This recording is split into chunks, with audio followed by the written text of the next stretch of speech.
The recording secretary will call roll and to establish quorum, and then we'll provide additional instructions.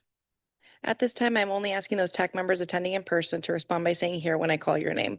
Alternates, please also state your name if you are attending on behalf of a TAC representative. Leslie Navarrete. Naresh Machivarapu. Here. Jim Bell. Here. William Lady. Here. Jason Kaufman is excused. Kenny Wilson is excused. Denise Malone is excused. Oh, sorry. George Jazama. Jamie Brown. Brittany Jameson. Kara McIntosh in for Brittany Jameson. Mo Al Turk.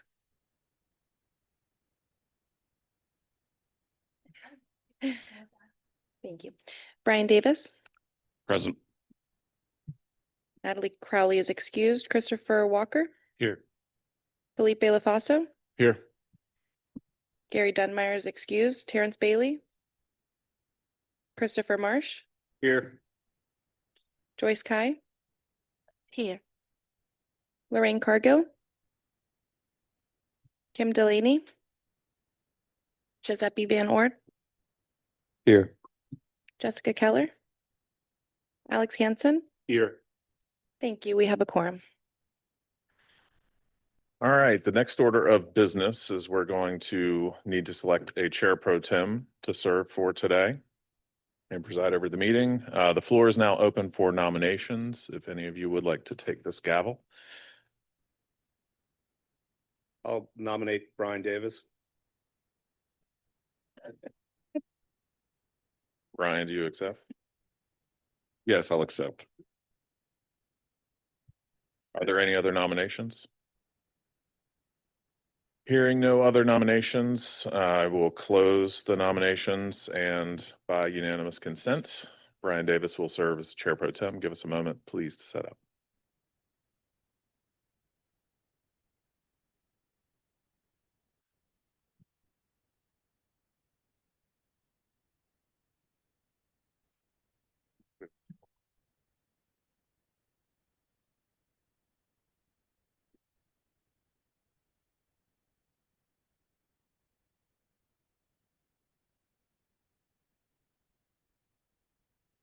All right, thank you very much. Moving to modifications to the agenda. Are there any modifications to the agenda? If not, can I have a motion to approve the agenda as presented? No, Mr. Chair. So move. Second. Alex and Jim. Any discussion? All right, hearing no further discussion, I have a motion by Alex and a second by Jim. All in favor, please say aye, and opposed, say nay. Aye. Nay. All right, motion passes. Are there any changes to the minutes? Have a chance to review. All right, could I have a motion to adopt the minutes as presented? Thank you, Christopher. Second. Thank you. All right, I have a motion second. Any discussion, any changes? Going once, going twice? All in favor, please say aye. Aye. Opposed, say nay. All right, motion passes. All right, moving on, public comments on agenda items. Instructions on how to provide public comments are included in the agenda. Staff, have any general comments been received? No, Mr. Chair. Thank you. So we'll continue to move on. I have no comments since I wasn't preparing any as chair. Although actually, while I'm here and I have the microphone, just very quickly, from a county perspective, under the CTMP, the Countywide Transportation Master Plan, we are in the midst of the public meetings on that. The first one was last night. The second one will be tonight at the Palm Beach Gardens Library at 6 p.m. and then next Wednesday, the 8th of July at the Boynton Beach Art and Cultural Center. And then next Thursday, the 9th of July at Clayton Hutchison Ag. So this is an attempt to sort of disperse those meetings. This is really the last attempt for the public to weigh in because that item will be going to the board on August 26th. I just wanted to pass that along because this is really the last chance for anyone to weigh in and at least meet the intended schedule. So thank you for that. And we will now move on to, well, are there any other member comments? Right, moving on. TAC liaison report. All right, good morning, everybody. Thanks for sitting through that little procedural matter. We have a few updates for you this month. So, and a few of them you may have seen either at your seat or on your way in. The first is our fiscal year 2026 annual report. We provided a hard copy of that outside if you want to take a look at that. So it provides you an update of our accomplishments over the last year. Thank you all for your contributions here at the MPO. Also wanted to highlight another tool that we've recently released that was handed out at the last governing board meeting, the 5E toolkit. So this is a safety resource. It's a very broad resource for improving safety across the region. Some of your elected officials may have received a copy of that, but wanted to highlight that for you. So strategies, resources, and actions for your communities. You can pick up a virtual copy of that on our website. 5E toolkit is what you'd search for, and there are hard copies out in the hall if you want to grab one on your way out. We also have a series of virtual resources that you can avail yourself of, MPO tool tutorials. So those will walk you through how to use our interactive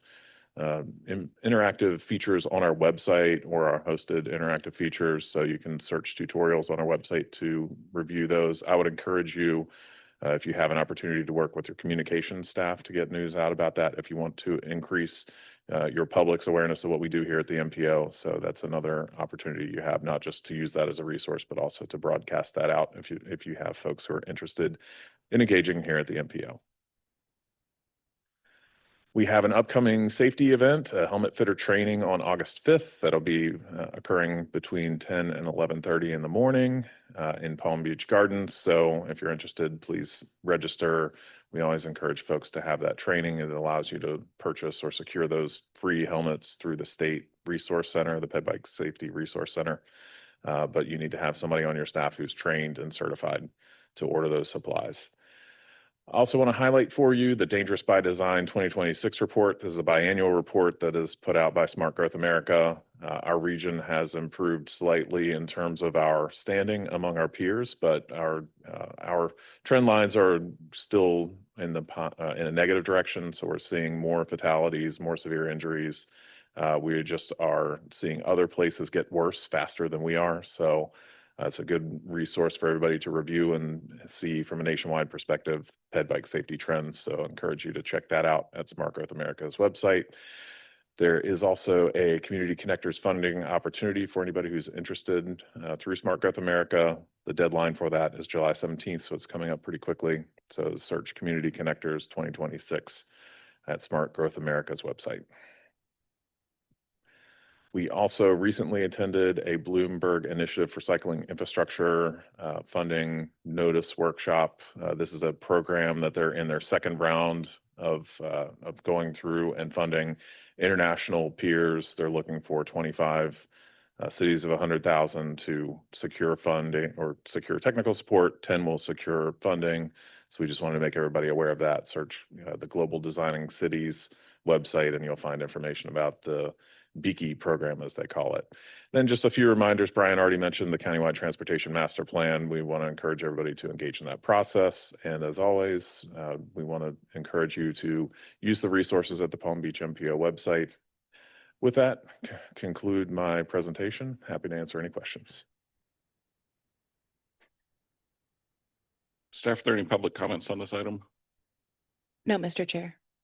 Any committee members have any questions or comments on this liaison report? All right, moving on. Action item 2A. I'll invite Andrew Euler, Deputy Director of Programs, to provide an update on the list of priority projects.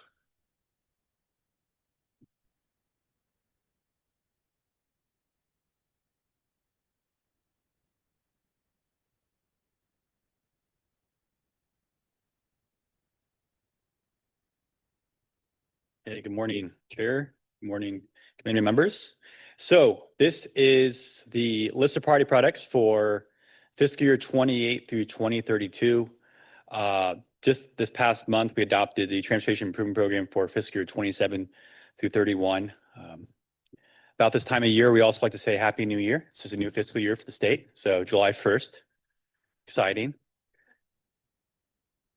So what this list is this is looking forward to the next 5 years, right? So it's going to be the prioritization of the MPO products for federal and state funding that we have an understanding of what's coming to our area over the next 5 years. And so our current fiscal year, again, starts for our purposes, the state fiscal year of July 1st. So we're currently operating on that come today. And then this is covering 28 through 32, with that new outer year always referred to as the new 5th year. And anything else is long range. Important to note here too is I'm going to be going through the list of priority products for the MPO. If there are products in there that are active or under construction, you'll also see it noted in the backup in a separate table. There's probably dozens of products we have either underway now by our partners or are starting very soon. So going to see a lot of movement here in the next year and two for those projects. But they won't be listed in this list, but they are in the backup for you all to see those statuses. And so as a reminder, provide this slide pretty frequently. The MPO covers the planning area of the county. So it coordinates federal and state transportation investment throughout the county. And so when you see the Transportation Improvement Program, it's the approval of federal and state funds within that jurisdiction, the countywide jurisdiction. However, the MPO does receive formula funds with gas taxes. It's based off of population. It's mostly gas taxes, some other sources of federal funds. We have more direct prioritization of that, and you'll see how that's laid out in this document. How we get to this step in the process, so how we're getting to the next Transportation Improvement Program really starts with that long-range transportation plan, the 2050 vision. With that, we have LRTP priorities. We also have a program, the Transportation Alternatives Program, where our locals submit applications for, and those are ranked. So we've had a call for product for the LRTP. They put those in the list of priority products or just in the LRTP document as an amendment. We also have those product applications that came in for TA. Those were all reviewed for feasibility. There were site visits, ensure that they can move forward.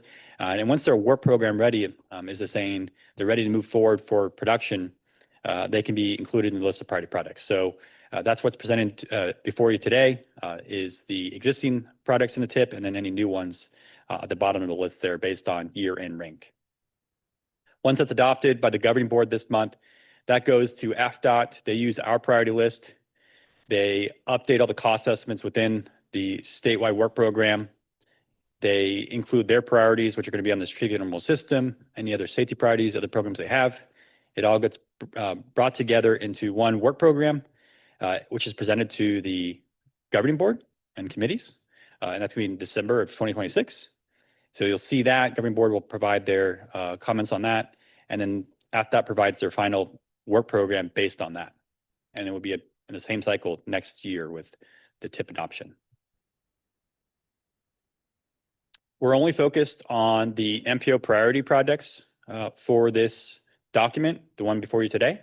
So that's the major products, which has now included the local initiatives. So they've been included in that list as well. You'll see it noted as the LI and then your rank in that list. No new products for local initiatives program. Everything's in the major products list. We also have the standalone Transportation Alternatives Program, and then the Shared Use Network of Trails, which is a statewide program. We have a list for that as well. I wanted to mention too here, what you're seeing before you today is 56 total priorities. So around 38 major products, 18 transportation alternatives products. The TIP as a whole is around $3 billion. And then we're in this most recent TIP, we're around $418 million. So thinking the scale about how much we prioritize is around $400+ million. And then the work program for our countywide is around $3 billion. And I mentioned this maybe every presentation, but it's important to mention about maintaining work program stability and maintaining that pipeline of the products. And so when you see the new priorities in this upcoming work program, they're most likely going to occur within the new 5th year, so that outer year, which is 2032. And the reason is other products are moving through the pipeline and they're going through their different phases. And so the backup for you today, the list of priority products includes a variety of projects in order of ranking for year and priority. Some phases may not be ready to move forward yet. So what you're seeing before you are requests based on what we anticipate to be ready to move forward based on that production schedule. Other really important ones I want to mention for you all, there is FDOT policy when it comes to starting design and PD&E. So once you start design and PD&E, you have 8 years before you need to have construction program. So once you start that PD&E and design, FDOT needs to see for their own products and any other PD&E design projects that 8-year timeline of true funding of construction by then. And then I also on this graphic here changed the PD&E timeline from 1 to 2 years to just 1.5 years. So there's also the FDOT policy where PD&E for capacity products needs to be done within 18 months. So thinking about that pipeline and maintaining that schedule. Funding availability, there's more details in the backup, but based on the known money we receive when it comes to federal transportation authorization, so federal funds for transportation that come towards the MPO, that is the Surface Transportation Block Grant Urban Area, which is the blue line there of $23.8 million. And we also have transportation alternatives in the green, $5.1 million. So those are known federal funds that we receive. And then state funds that are used on the state system is around $16.5 million. So overall, our anticipated amounts, this does fluctuate per year, but it's around $45, $46 million to allocate. And this is sort of what we're going for. Again, this is only the ones that we generally have an understanding will come to our area. We always try to tackle and go after other funding sources, right? So there's highway safety funds out there. There's regional funds from the state, plenty of other discretionary grants. So those sometimes also get on our products. So this isn't the only amounts we have to work with, but this is the known amounts generally. Going to go through the two lists. First is major projects. So these are coming out of the long range transportation plan. They go towards a variety of large scale projects. Could be safety, reliability, complete streets, transit, technology, resiliency, all types of projects. The eligibility really depends on the funding source, the flavor of that. Typically on a state roadway, we have those state funds like we use on state roadway and federal funds. And then on the non-state roadways, typically it's just those other federal aid eligible roadways and their federal funds. So minimal amount of funding from the state that could be used off the state system. So this is typically what you see on those projects. And it's a 5-year timeline, sorry, meaning that the programming phases typically occurs within the outer year, the new 5th year. Large list of changes or at least highlights for requests this year. Again, there's other products in the priority list. And really, we're trying to work at the top of the list down and try to get things going through the pipeline. So if you don't see it on this list, there's opportunities for AFDA and ourselves to see other products move forward faster. We try to do that as well. But here's sort of the requests based on our anticipated phases that could be allocated for fiscal year 2032, the new 5th year, and then in new requests. So currently existing products, we have around 3 of those. So US 1, Boca Raton, Indiantown Road are all, and then also, yep, all 3 of those are existing ones in those priority products. And then all the new ones are going to be 26 requests. So 9 of those, 9 for 26. And with those, they're scored and prioritized. This is the ranking order. And you'll see the amount of funding that's requested on the right side. Total request right now is $77.6 million for fiscal year 2032. Also to note on this is you'll see the request for the money. Doesn't mean it's the full total product cost. The total product cost is in the backup material. This is just what the request total is. Okay. Then on the transportation alternatives. So these are those smaller scale, non-motorized infrastructure projects, typically done by local partners. And design is typically done by the locals, and then they get reimbursed for construction of up to $1.5 million. These can go towards all types of non-motorized facilities, really focused on safety, but it could be complete streets, bike ped, infrastructure, traffic calming, safe routes to school, can be used on or off the federal aid eligible network. These are all federal funds, and it's about $5.1 million annually. And then these are, since they're not really any right of acquisition and the design is done by the locals, the amount of money that's available is typically in the new third year. So for this, you'll have design in year 1 and then construction in year 3. So shorter time frame, not in that new 5th year. This is 2030.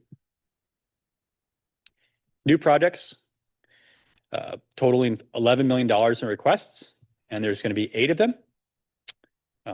Throughout the county, we have them in West Palm, Westgate, Palm Beach Gardens, Boca, Green Acres, Wellington, Royal Palm, and then Belglade. These again are requests in fiscal year 2030.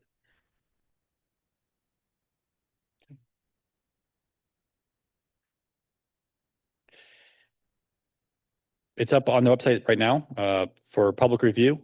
The review period's from June 24th, when your packet went out last week, all the way to July 16th at the governing board meeting. And you can find this list and more details on the website. And I can take any questions now.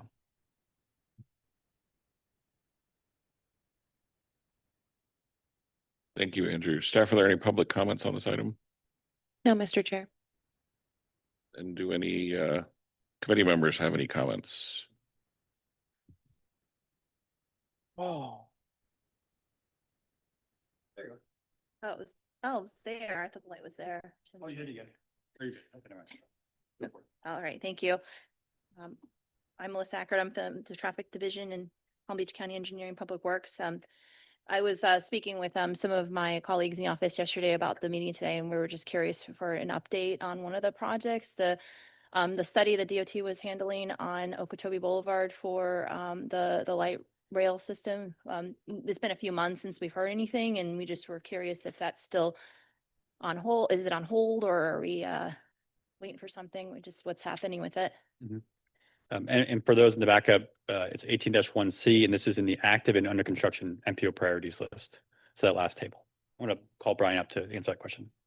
Brian Richard, Deputy Director. Yeah, no change since the last meeting. We're still waiting for modeling results, which I think will drive whether we go to the next phase of study, which would be the lane repurposing effort. So we understand that they are currently finishing up a modeling memorandum, and that will ultimately drive the decision around what happens next with the study. So we can reach out if you would like beyond that update. That's all we have right now from DOT as well. So I think it's there. If it moves forward into the lane repurposing study, then that will be the next part of the study ultimately. But I think that if it doesn't, it will ultimately they'll come up with other recommendations. That's what they've told us. So we're also waiting.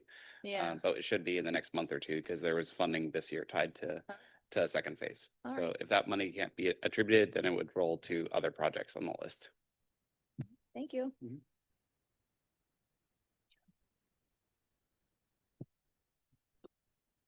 There are questions. I look to my left. Right.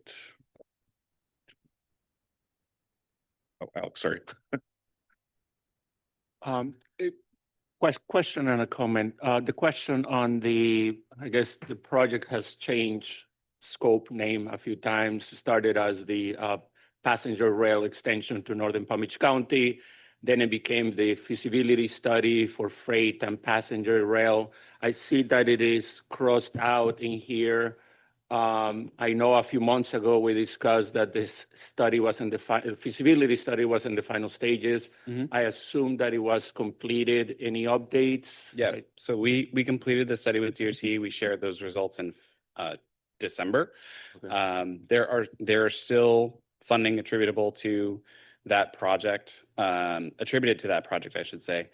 The current look right now that DOT has operated within is current grade separation study. So they've looked at on the SFRC corridor as a result of the Tri-Rail grade separation study that was completed before 2020, Forest Hill Boulevard, Palmetto Park Road, Linton Boulevard, and Atlantic Avenue on the SFRC to see what could be grade separated, either above or below grade. We just completed field work with DOT, and I believe that the city was involved as well with invitation over the past few weeks. Next week, we'll get an update on that study. Additionally, FDOT Central Office has funded a study throughout the FEC corridor, not just in Palm Beach County, but the entire state, to look at what grade separations are possible or crossing consolidation or eliminations could occur. So we're attributing some funding to that as well to see what needs to be done to get more projects ready to move forward that could help with negotiating things for like stations or other, improvements that would need to be had on the FEC corridor to develop a passenger rail system. So there's still active work that's ongoing, but because we don't have a funding request, that project is stricken from the top at the recommendation of DOT, because there's no additional money that needs to be attributed to the project at this point. There's still an ongoing operations and maintenance need, obviously. And our partners to the south are still working on their projects. So it's not like the project is going to go away. It's still going to be there. I think it's actively shown in the CTMP as well. So it's just a matter of getting those commitments for operations and maintenance, getting an easement to operate on the corridor, and then funding attributable for capital improvements for train sets, stations, gauntlet tracks, et cetera. So it's still there, but it'll need to be reprioritized. But it'll be out of this list. It will be out of the list, yeah, because there's no funding request for it at this point. So it'll have to, when the service becomes a little bit more real, either the county or a regional transit authority or some other entity would have to put that project back onto the list, but obviously MPO support. So that's how that would come back to the LOPP in the future. And then on a separate item, I just want to point out, there's 2 segments of 307 included here, one for the widening of the section from Okeechobee to 60th, and then the construction from 60th to North Lake, and City West Palm Beach opposes those projects, so I cannot support this item because of the inclusion of those 2 projects in the list.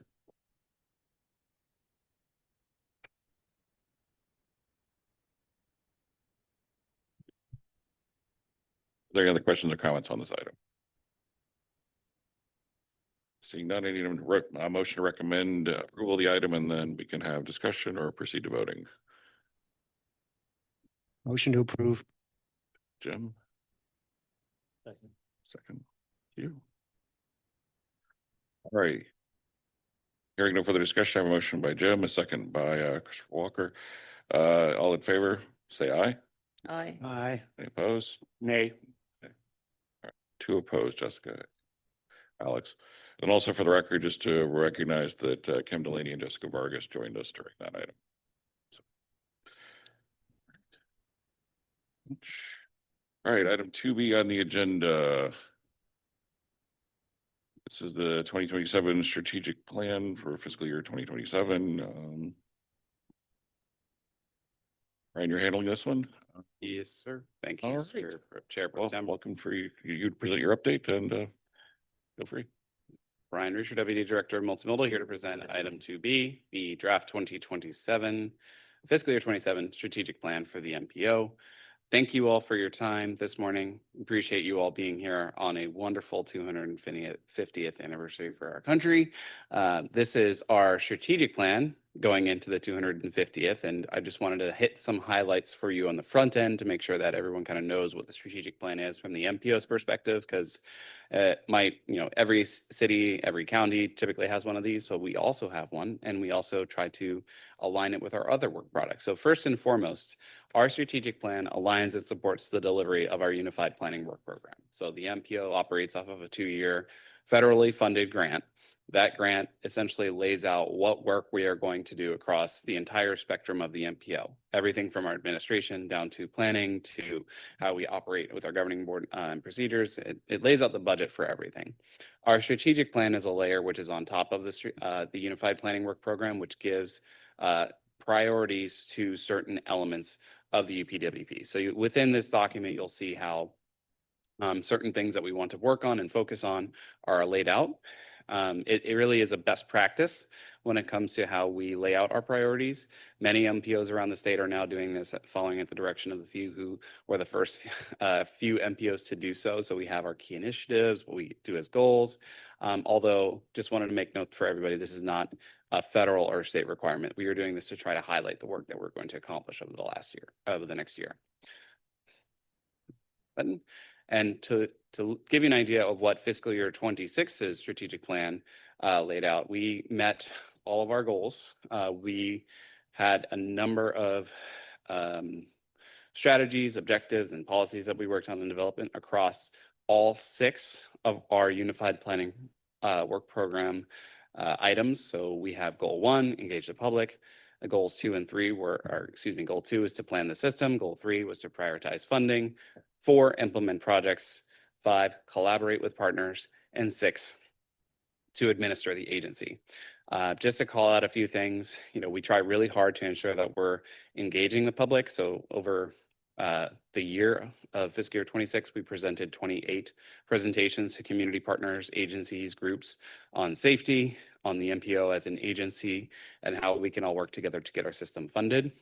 We completed 3 major transportation system studies, of course, the transit-oriented communities, implementation framework, which we are going to be working with Westgate CRA on with respect to implementing some policy rewrites that will help orient their zoning code around transit-oriented development. They sit at a nexus of 2 major corridors, Military Trail and Okeechobee Boulevard. So we're really proud to grow that work the past few years of transit-oriented communities for planning in the system. We have obviously prioritized and implemented fund projects across all of Palm Beach County, hosted a lot of workshops, completed projects with local partners, tours and site visits. I know many of you, for example, participated in the Think Bike workshop held back in January. We appreciate everybody who participated in all the other events as well. So looking forward for our fiscal year 27 strategic plan, we are really excited that the Unified Planning Work Program, that document that I talked about, which is our grant, was simplified this year. And it is already adopted and agreed upon. And it's executed as of today. That document was simplified from 6 goals, what you saw before, down to 4. So our strategic plan will reflect that moving forward. So goal 1, engage and collaborate. So before it was split into 2 separate categories, we've combined these for simplicity's sake, although the nature and the work is still there. We're still going out to the community, doing presentations, visiting partner agency sites, conducting mobile tours, and public outreach. For planning the system, this is now 2 separate items that we are going to have. One focused on short-term projects. So this gets into how we are going to prioritize projects, how we're going to move the needle on our transportation system and how it connects to land use. So we have 2 multimodal corridor studies that we're going to focus on over the next year. Completing as many 561 land use and economic development analysis reports as we can across all of the station areas that are on our 561 network. So those key nexuses between points as well as key major station areas, we're going to be doing economic analysis and outputs that will identify ad valorem tax revenue, number of new jobs, number of new housing units, all across the 561 network. We're going to continue our work on the Safe Routes to School effort across the county. We identified 20 locations in the Safe Routes to School Safety Action Plan last year as part of our fiscal year 26 strategic plan. We're going to look at those, and then we're going to continue receiving new walk audit locations from our partners to evaluate into the future, as well as conducting local planning assistance. I'd already alluded to assisting Westgate CRA. That's a contract that we're going to execute here shortly to continue the work on transit-oriented development and transit-oriented communities. I keep hitting the black screen button because it's a new clicker, so I do apologize. It's almost every slide. For long-term look, we want to incorporate as much effort as we can from previous MPO concepts and work into our long-range transportation plan, and also work with our community partners at the county and at the cities to incorporate any new projects that have been developed through the CTMP process into the LRTP. So this is a mixture of getting previous project concepts that have been developed at the MPO with partners, the projects that have been developed or identified as part of the CTMP process, and going out and meeting with our communities one-on-one and discussing what their transportation projects are by mode to ensure that the LRTP, the CTMP, and local plans all align. This will be incredibly important for the future efforts as we develop our next long-range transportation plan, which will start likely at the end of next year. We're also going to develop a transportation trends tool. A couple of MPOs, especially the larger ones, Metroplan Orlando, have developed a dashboard which people can go to and look at to see what is happening with the transportation system locally. So we're very excited to follow in their footsteps and to look at how we can develop and show multimodal transportation improvements, show health data, show different metrics that maybe aren't as digestible to the public, but putting it into a way that the public can easily understand how we're, developing and where we're going in the transportation system. So we're very excited about that. We're also working to develop a digital twin pilot with one of our local municipalities, and that will be very exciting because this will build off of that January Think Bike workshop where we hosted agency that is hosted an organization that's able to develop transportation model scenarios and land use model scenarios much more quickly than the conventional regional planning model that we use here at the MPO. So from that, we will have a scenario modeling report that will be more than likely available by the end of this year. So we're very excited to be partnering with the city of Boca Raton on that and working with them on their mobility plan and using it as a tool in the development of that effort. We're also going to have a freight and resiliency analysis completed that will be hopefully completed this fiscal year and developed as part of a contribution to the future LRTP amendment. So that'll be looking at our freight needs, whether it be parking, through movement, or other necessities, as well as resiliency, because we have a couple of projects, even most recently on the list of priority projects that have bubbled up because of resiliency needs, whether it be through rainy day flooding or hardening or otherwise. And then lastly, to administrative agency, providing training to our staff, providing training to our governing board members, as well as providing digital accessibility digital website documents, ensuring that we have file management standards for our storage optimization and an annual agency report. So with that, I appreciate everyone's time. I'd like to welcome a motion to consider motion to recommend adoption. All right, thank you, Brian. Staff, are there any public comments on this item? Yes, Mr. Chair. Khurshid, you may proceed with your public comment. Can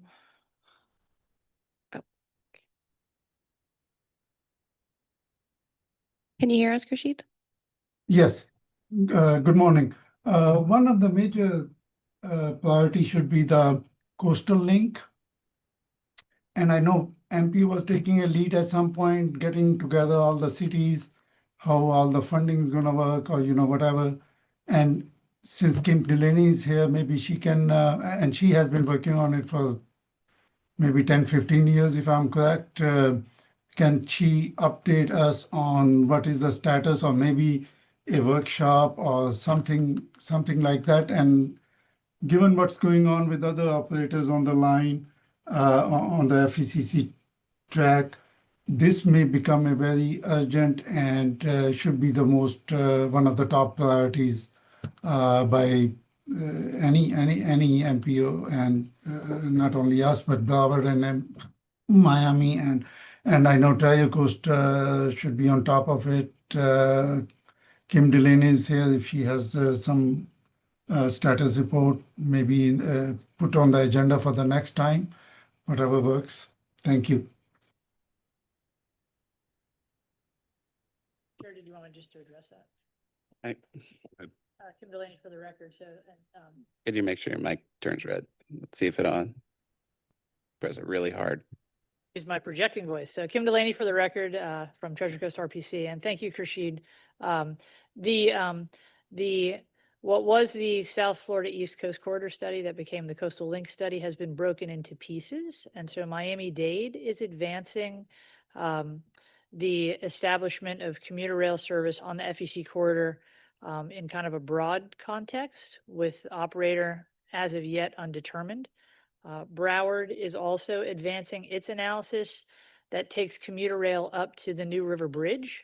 The New River Bridge is kind of the choke point in the corridor because there are more trains planned for that bridge than the current configuration can handle.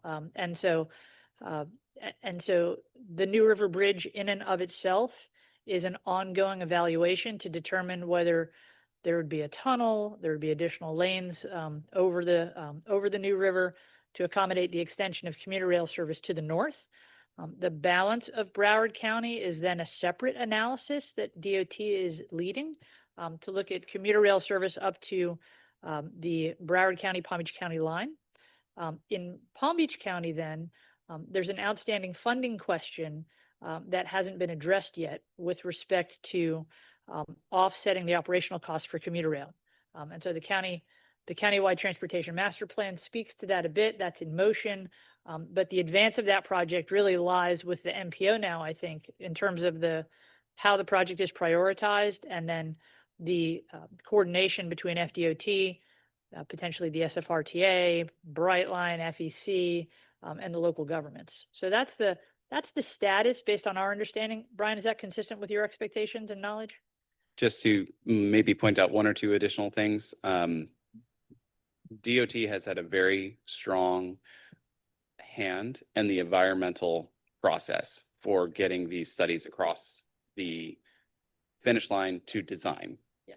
So I would say that there is a strong partnership in Miami-Dade County and in Broward County with those counties, with the understanding that the projects will take on a much different look and feel once it hits the design portion and passes the environmental clearances for those. So it will largely rely on Palm Beach County and a to be determined transit authority of some type to get the project across the finish line. The MPO does serve a role to help facilitate that coordination. We do have a hand to play when the environmental process comes around with selection of a locally preferred alternative. You've seen some movement in Miami-Dade TPO recently with how they are working on their Northeast corridor segment.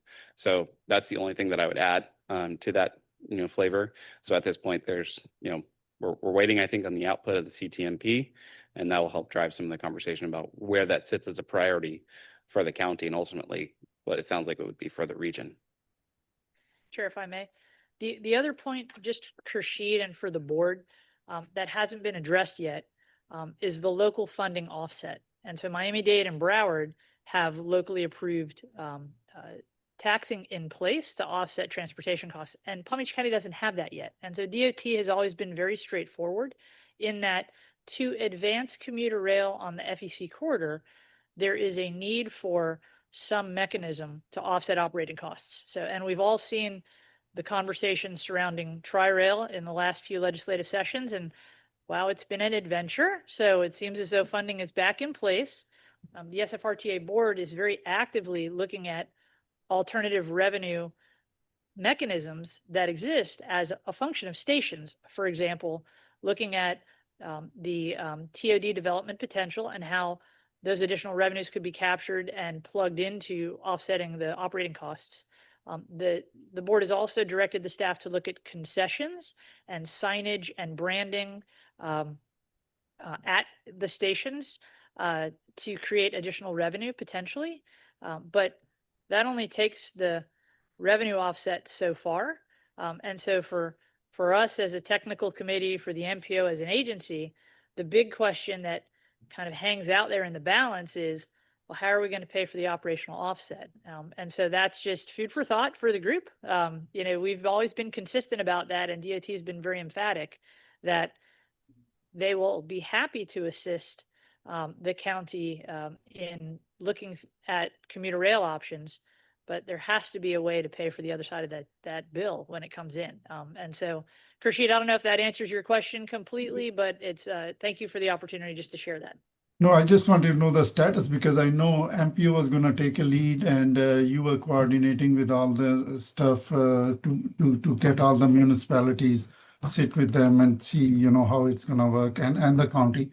But yeah, that is kind of could be a very urgent issue pretty soon. Who knows? Well, and just based on what else is going on in the other with other operators in the corridor. And Mr. Chair, just to close out, maybe we can share the feasibility study that we completed in December once again with the committee to make sure that all the partners know what the necessary strategies are to get to that development of that project.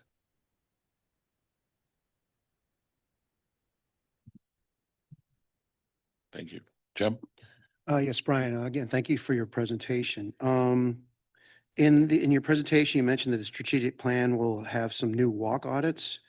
I have two things related to that. I was just wondering if there's going to be some micromobility analysis associated with those walk audits?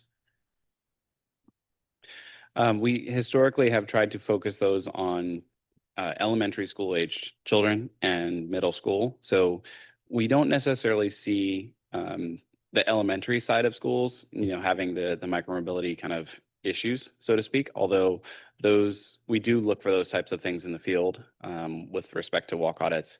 We did complete a pedestrian bicycle micromobility safety study that was more focused on the highest need of pedestrian bicycle crash corridors within the high injury network. And that also provides some framework information and data. I know Nathan's going to reach out specifically to the communities that kind of were targeted as part of like the improvement approaches there. And I know that we've sat with this committee a few times on the outputs of that in a more workshop setting after the past few meetings. But we can share the study as well with the TAC once we have a. Okay, and then the once we get- second thing related to that is, it seemed to me in my involvement with these audits, is there some sort of nationwide repository that you could then share your information with other walk audits or whatever that have been performed in the general area? Because I don't know, I know the city we have these policies and we try to implement them in our code too, that if you're within a half mile of a school, that we will upgrade any of the pedestrian infrastructure, the bicycle lanes, if we have them, the sidewalks, we'll try to put shade trees in, so it expands beyond the school, and we want to be able to see like information related to, kind of the overall general area kind of situation, how that fits into other audits that may have been performed or not performed. Yeah, we have done a few exercises over the past, I'd say decade related to the statutory language around potentially hazardous walking conditions, which has number of lanes, number of vehicles going through an intersection, and a couple of other metrics that are used in state statute, and use those to share with partners to try to generate some interest and information around how we improve those conditions.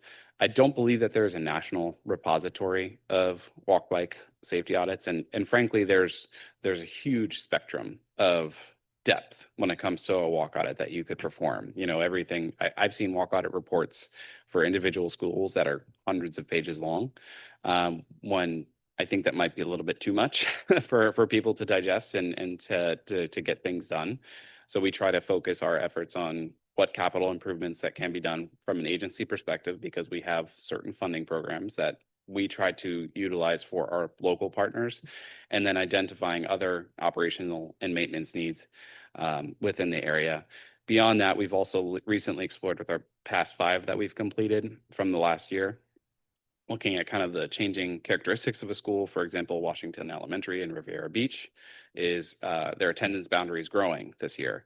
And it's going to be in a largely historically laid out neighborhood. So it's a traditional neighborhood development pattern. Great candidate for, walking and biking to school, but unfortunately there's no sidewalks in many of the streets. Our critical recommendations are tier 1, just provide really good one east-west and one north-south connectivity point that gets people almost all of the way to the school, and then work on the local routes at the local streets as you can over time. But it's harder to get that characteristics and that information without that local context. So that's why we try to highlight this strategy to the TAC. We also work with our law enforcement partners through the walking crossing guard program and the school district. So it's a pretty big lift still for doing a handful a year. We try to do them by quarter this year instead of all in one fell swoop closer towards the end of the school year. But stay tuned. And if you have any, please go to the MPO website /walk audits and suggest some locations for us to look at, and we'll vet those with our partners too. All right, thank you very much.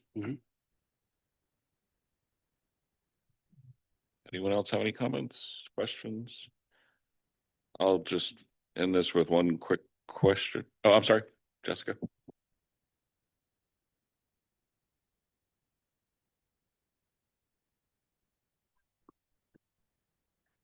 Fancy study, and as you always do, please include the city of West Palm Beach. We are wrestling with some truck parking matters, and assuming that this does include truck parking locations, we'd like to identify some and offer it in the city of West Palm Beach. Noted. And we have Andrew, who's going to make note of that in the future, as he'll be facilitating it through the programs team, as well as the resilience study, which I'm sure the city is interested in as well. Looking around, raise cards. All right. Going back to your land use economic development analysis, I thought I was hearing that sounds like a Joe Menicosi level study.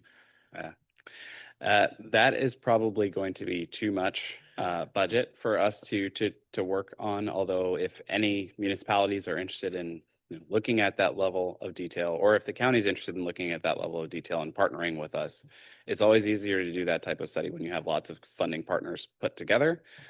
Joe is on our general planning consultant contracts. However, to do that across, I think there's a couple of hundred station areas for the 561 network. The value would basically be just doing the entire county. Exactly. What it boils down to is, our focus is the federally eligible network. We're going to try to focus those station areas and maybe do a little bit of consolidation exercise as well, which will help boil down the cost and the need. But if there are others who are interested, because I think this all plays together, how the transit network, how our transit-oriented development and our transit-oriented corridors are going to support us fiscally into the future will be incredibly important, especially considering some of the things that are going to be going before ballot on a ballot in November. So just want to put that out there. Thank you. Yeah, that was my comment, is that could be a very useful exercise for anyone who's trying to figure out how to make land use more economically feasible from a cost, or not a cost, but a tax revenue perspective, that it really shows what makes money for local government and the value per acre based on density and intensity. So I was just happy to see that, if that was, but I also wanted to clarify that was what I was hearing, because it sounded very much like a Joe Menicosi study. We'll have similar outputs, but it won't be the full story that I understand. the Urban 3 studio puts together. They use a very sophisticated model that takes into account operating expenses, revenues, and they project out into the future. This will be more along the lines of what kind of development you can expect at the station areas, the ad valorem revenue that would typically come from that, the units that you could get, the jobs, how much parking you would need, that kind of thing. So taking it from that lens, and not necessarily. That's equally valuable. It's just, I wanted to clarify. Thank you. Thank you.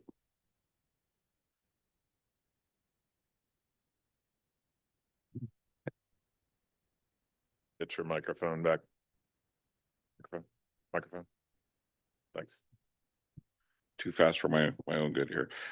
Need a recommendation or a recommendation of approval on the item. I can open the, happy to entertain a motion. Second. Christopher.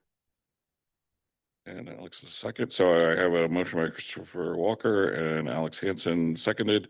All in favor, say aye. Any opposed? All right. Thank you. Thank you very much. Motion passes.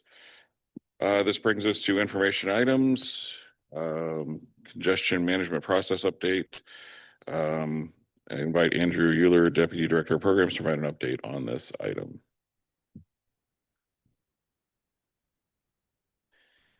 Thank you, Chair. Hello again. So this is a quick update on congestion management process. This is a technical advisory committee, so typically provide technical feedback. This is a pretty overarching document. It's more of an overview brochure sort of style that's more palatable for the public. So that's really our intent here. If there's more information that you want to get and want to get more details with me, you can always email me and set some calls with our team to go through this. But we wanted to provide you an update about the congestion management process.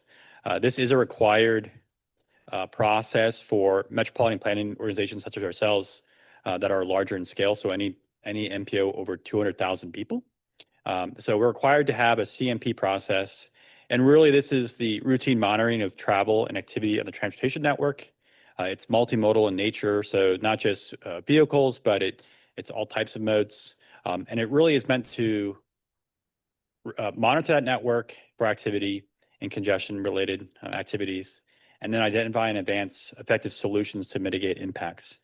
And really the purpose of this is to come up with effective solutions of all types for all modes before we choose to widen or provide more capacity on our network. So trying to get the most out of our current network before we go towards capacity. That's really from guidance from the Federal Highway Administration. Also important to note that these are aligned with our long-range transportation plan. So the backup material provided sort of how this aligns with the goals and objectives that we have identified in our LRTP. And many of them are all very consistent or word for word from the LRTP. Also on the slide here is one of the first parts of that process is defining the congestion management network. And so one of our major requirements as an MPO is the National Highway System monitoring. So we receive most of our data, and there's also more funding out there for the National Highway System. So that really serves as that first prioritization, or I guess tier of our CMP. But it also includes our federal aid eligible network, and then our major transit lines and a few other categories as well that we'll talk about.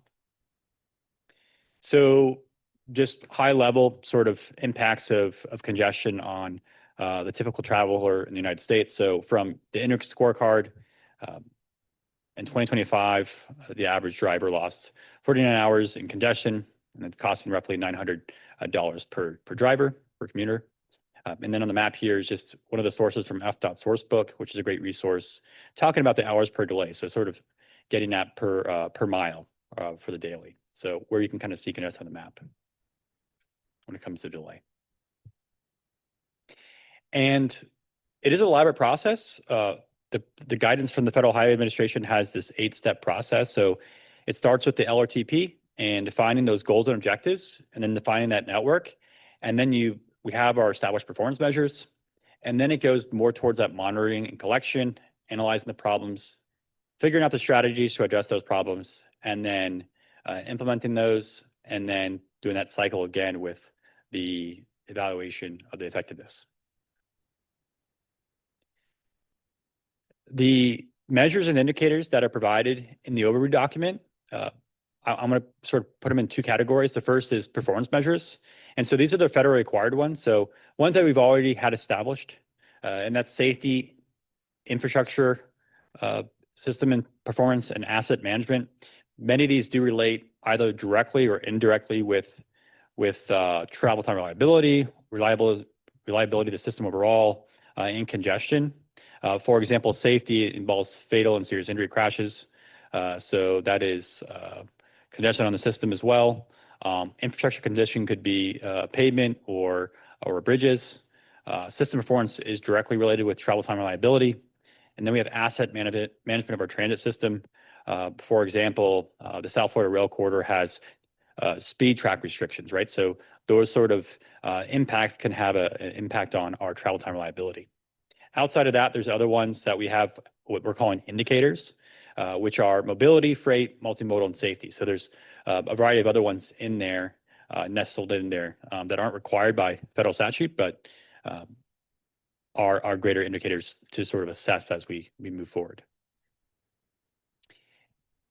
There's a strategy toolbox also in the overview, and this isn't an all comprehensive toolbox. There's plenty of other strategies out there, and we'll be adding to this for the major ones.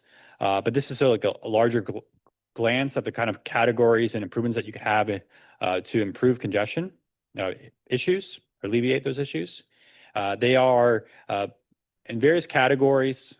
We also have identified networks specifically for our county related to heavy truck use, a multimodal network, and a commuter network.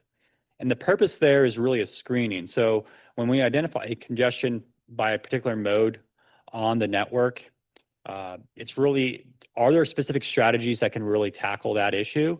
And then the importance there also is to identify if there's any conflicts between those types of users or networks. So for example, if you have a heavy truck route, that might also have a large amount of pedestrian bicycle traffic, right? So are there issues that we need to look out for specifically And if we try to alleviate congestion with a certain strategy, are there trade-offs with that strategy? How do you sort of mitigate those conflicts? So this is really the purpose of the screening tool, is to, when you're identifying congestion on a corridor, sort of how do we work within the screening tool as a first step to identify the strategies and figure out those conflicts. Example would be something like level of travel time reliability. So this is that federal measure that we have a lot of data available for on the national highway system. Level of travel time reliability is measured here, and anything over 50% of your average commute time is considered unreliable. And so that's really that 1.6 range and above. You can see the AM and PM peak here. It's also measured for the off peaks of the weekend, and then also at midday. But this is one of the measures we have looking more into the next step of drilling down into the reasons for this and then come up with effective solutions. Many of these roadways may be on the AFDOT's strategic intermodal system, so they may be handling a lot of those, but off that system, it's really a coordination effort between the state, the MPOs, and the locals. Another one, which is I'm very excited about, we'll see how much we can dive into the data. Palm Tran does have on-time performance for their routes, and we're really interested in that and trying to ensure travel time reliability for our transit network, not just our vehicle network. So here's just the data going back from 2020, 2026. They released their monthly reports, but we also have this data drilled down by the route itself. So we have the reliability metrics for this every month that we can get from Palm Tran. Working with them on the next step is to figure out if there's any certain parts of the system that are really causing those backups for on-time performance, whether it's specific segments or not. And then after that, using that toolbox, it's a high level, to identify the correct strategies for that. One of the newer ones for our county, and that we prioritize as the MPO, and it's being implemented between Palm Tran and Palm Beach County Traffic Engineering, is the transit signal priority. So there's emergency preemption out there, and there's also transit signal priority. It's being implemented on US 1, Okeechobee, and Lake Worth. And so opportunity there is to really see how that impacts the on-time performance for Palm Tran, right? So one example, other ones, level boarding, bus stop consolidation, off-board fare payment, a lot of those things are already being implemented or have been implemented. But example of how we're really looking at these things. There's a lot more to go with the CMP process. And the next steps here, greater visualization is an important part for us. One of the bigger things really is making sure it's palatable for the public to understand. You know, we sometimes get into these volume capacity ratios, vehicle hours delay, you know, average speed issues. There's a lot of different technical ways to measure congestion.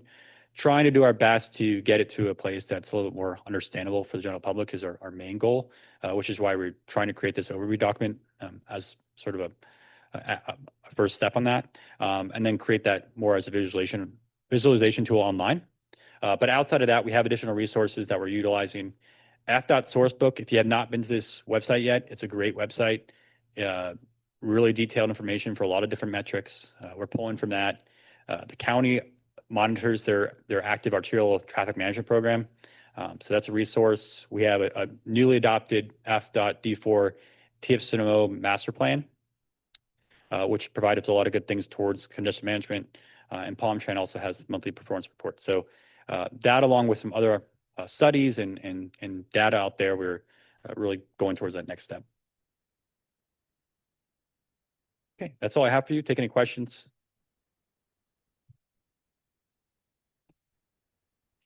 Thank you, Andrew. Anyone have any questions? Alex? In the document that was part of the packet that we received was about 12 pages long. Is there more information? I mean, is that a summary of the document? Is that the entire document? I'm asking because, for example, you included a couple of slides dealing with AM and PM peak hour travel time reliability. I did not see them in the packet. And also, I have some question about us being able to access some of the data that you use, especially to come up with these maps, the travel time reliability. So I'm not sure if they're available in your website or we have to reach out to you, because I would like to see some of the data associated with that was used to generate some of those maps. Yes. Great question. So accompanying this overview document, which we're finalizing with a consultant for the other items, is the methodology report, which talks about the measures and then how to, the sourcing of the data. Also in there is the data itself, which we're going to have more as a data set that we're going to have our staff work on towards a visualization tool. And then the third one on there is the toolbox. So the toolbox is a bit more Excel based than just the PDF that you see there for those pages. It's more detailed with the Excel. So all those are items that we can provide once they're ready. And so I'll give you an update on that when I can. But Do that's the you intent. know any Yeah. estimate as to when that data could be available for us to access? From a raw data perspective, within this month, July. From a visualization perspective, like a new tool to integrate into our performance measures dashboard, it'll probably be like 3 or 4 months. But from a raw perspective, the toolbox, the data itself. And we can reach out to you to Yep. have access to it. Okay, thank you. And once we get those tools up and running, those other tools will also provide that update to the committee.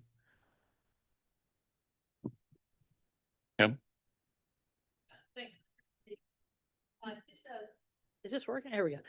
Is this thing working?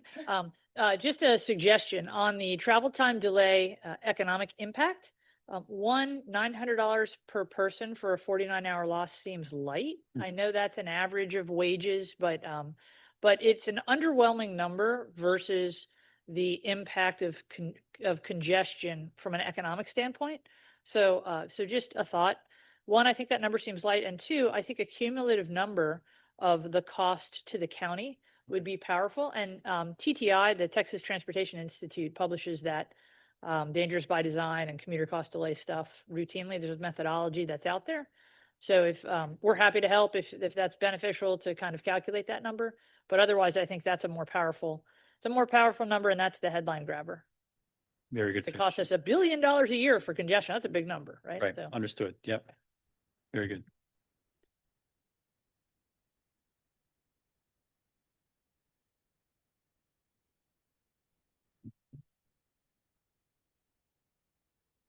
Anyone else have any questions, comments?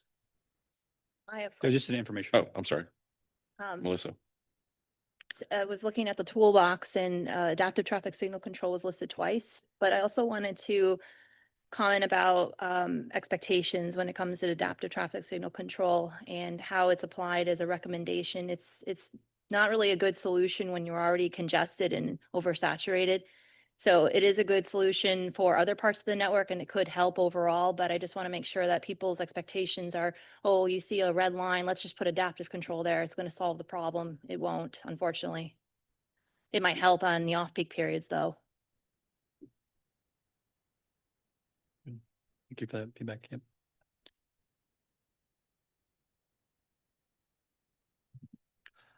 I'll just make a comment, something that jumped out at me, and I agree. There are probably some better ways to Kim's point, get the attention grabbing kind of numbers, and some of that's just finessing and playing around with it. So I'm not going to do that. But the thing that jumped out at me when I looked at the graphic, which is figure 4, which is the key measures of the performance values for the last 10 years, and you have the unreliable code to it. And when you look at those, almost every bridge over the Intracoastal is a red indicated link, and I'm kind of like, it winds up being what drew when I'm just trying to like generally process an information, like what's the key takeaway? And I think if anybody spends any time noodling on that, they'll probably say, oh, well, we just have congestion. It's not, but the key takeaway could be, oh, well, where we have a drawbridge, there's an issue. That's why it's not reliable, which is inherently true. And I think we all understand that, but it could be somebody might take the wrong message away from that. Just spitballing kind of things. And then it's kind of funny how there's just random dots out there where there's nothing about reliability. And then suddenly you get a little red thing and it looks like Okeechobee and Seminole Pratt Whitney is one of those that's like, we all know that that's a congested area, but that's the only piece that's illuminated in any color there. So some of those things just kind of jump out. Just want to make that comment for consideration. Yeah, I think if I might respond. Sure. Yeah, I think that the travel time reliability is an interesting metric to try to even out the sort of approach to measuring congestion over versus like a volume capacity. Because some certain, especially with reliability, it's really about, it could be congested as in like it's a slower speed, but as long as it's consistently that way, it's considered reliable. So full saturation of a network at all times is considered a certain extent reliable, right? So that's probably why it pops up in certain locations. Whereas like another measure that we might have in there with travel time of delay and all that might be popping up the entire quarter. Yeah. Thank you for that. Anyone else? All right. Thank you for that presentation. It's an information item only, so we will move on to administrative items. Hey, Mr. Chair, we have Kershe's raising his hand. He wants to make a All right, comment. well, then let's take your sheet. Sorry, did I just hear? So if the network is a failure in terms of congestion, but it's consistently failure, it's a reliable network? That's my comment. Thank you. Yeah. I appreciate, if you're measuring failure based on a certain metric, as in like a travel time delay, and then comparing that to a travel time reliability metric, then you could, assume that, yeah, sure. But it's, I guess I wouldn't say. So the question is that a good measure to go by? I would say it's probably the most important metric, as in it's a required federal performance measure. So it's nationwide practice to have travel time reliability as the #1 metric.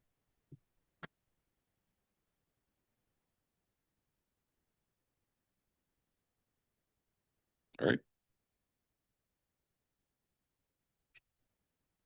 All right, that closes that item. We will move on to administrative items. Items 4A through 4C are informational only. There will be no staff presentation unless requested by a committee member. Are there any public comments on these items, staff? No, Mr. Chair. Great. Well, this brings us to adjournment. Our next TAC meeting is scheduled for September 2nd, 2026. At this time, our meeting is adjourned. Happy 4th of July. Enjoy the celebrations and have a good rest of your summer.